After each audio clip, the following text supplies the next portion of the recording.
Southern Labrador Family Resource Centres is a non-profit organisation that's funded through the Department of Education and Early Childhood Development.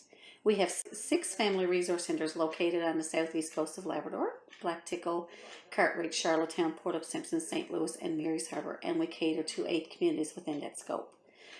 Our mandate is to promote, support and enhance the growth of healthy families through community-directed programming, and our mission is the establishment of vibrant communities that put children and families first. So our primary ages are 0 to 6, but we also do programming for 7 to 12-year-olds within our mandate. As an organisation, we do a lot of programming for, as I said, parents with children 0 to 12, and some of the programs that we do would include the Healthy Baby Club, baby steps, excuse me, wee ones, ages and stages, are no doubt. And we also do programming for parents. And while we're not an Aboriginal organisation, we do focus on the entire community, and our programming is holistic, we'll say, to the community. Great. So with the Our Labrador program, it is a 6-week program that teaches children about their traditional skills and their culture. And some of the things that they focus on within that program is crafts, music, traditional cooking, traditional skills like making various games or craft items using, burlap and sealskin and different items such as that. They do a traditional boil up within that program, and they also have a big scarf, which is what we refer to as the Jigs dinner, I guess. Well, I guess by the numbers of the kids who attend the programs, usually we do have as high as 10 and 12 children in each program in the centres. For the most part, you have at least six kids that do it, and in some sites we actually run the program at 2 different times because we have so many 7 to 12-year-olds, so it could be as high as 20 kids doing it in one community. Kids really enjoy learning about their culture and about their traditions and about how their parents used to do things, or even their grandparents.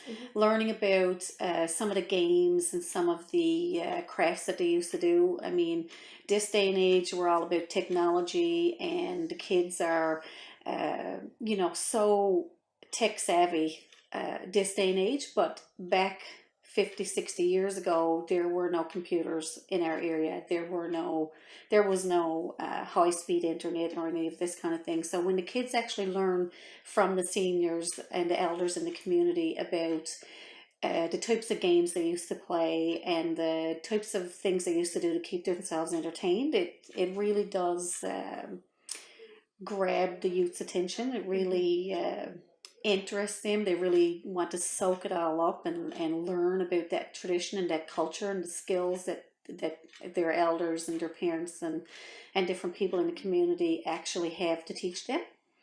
So like we have elders coming in who would sit with the children and tell them stories about the different types of games and activities they used to do when they were kids, about hunting and fishing and berry picking and whatnot with their parents when they were little and all this kind of thing. And then not only the hunting, fishing and berry picking and whatever, but then going back home and learning how to cook those items and how to make partridge berry jam or bake apple pie or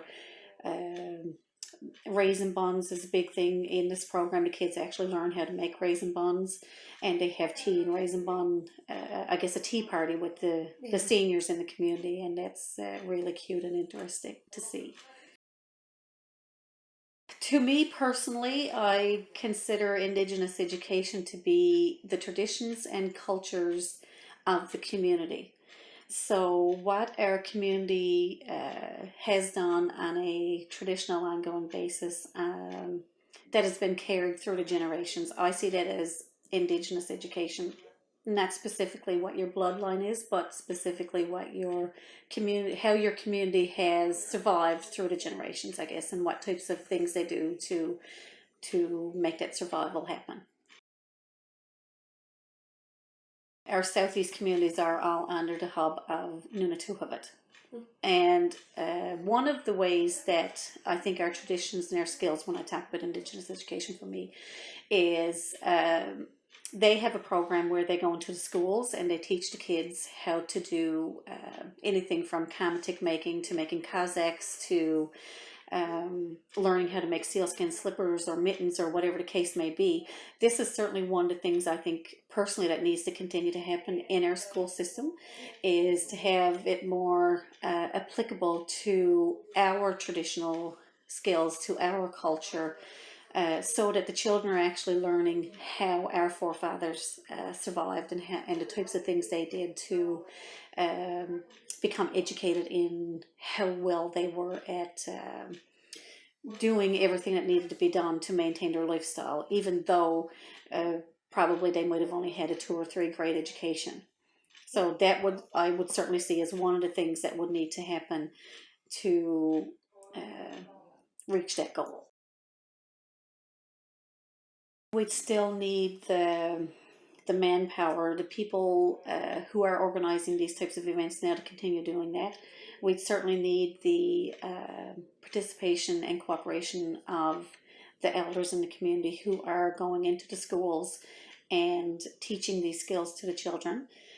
We'd certainly need the schools' continued cooperation in inviting and making exception for these programs to be happening within the schools, and providing the time that is needed to actually carry these types of programs.